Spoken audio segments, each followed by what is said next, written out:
हाय गाते को सनम को जोहार गे तेहኛ लाइव वीडियो रे सनम को सगुन दाराम पेया इंगे सोलन सरन और ñele या पे वीडियो ना क्वालिटी और साउंड क्वालिटी जमो कना निये दो इन दो बांगी ले दाड़िया और चितान हुडी मचा मिटा बालो पिना ओना बालो पिना लाइट टिगी निये दो जतो गी चला कना किचुगान वीडियो निये चैनल रे अपलोड हुई कना नित धरी बांपे ñel का ñel ताबन पे और आपे अपनारा ओपिनियन कथा एम दो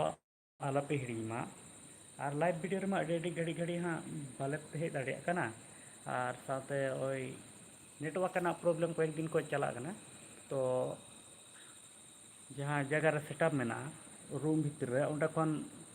चेक मता कना ओंडे नेटवर्क बाय ñामे कना जहाँ दो निया एयरटेल रहो बाय ñामे कना नेटवर्क और साथे जियो रहो माने बनार सिम लगी नेटवर्क बाय ñामते ओई समय मतन वीडियो बांग अपलोडो कना साथे मते लाइव ते हो आपे साव जोड़ा से आपे सा रोपड़ नांग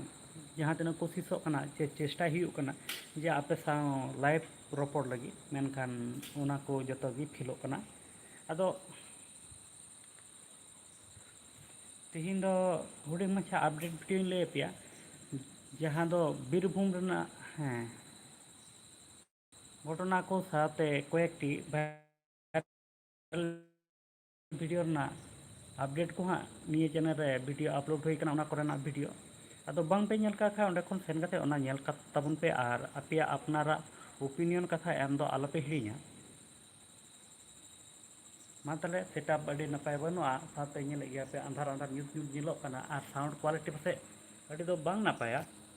एंते रहो आपे किछुगान अपडेट ले लगी इन हे लनी अदो मा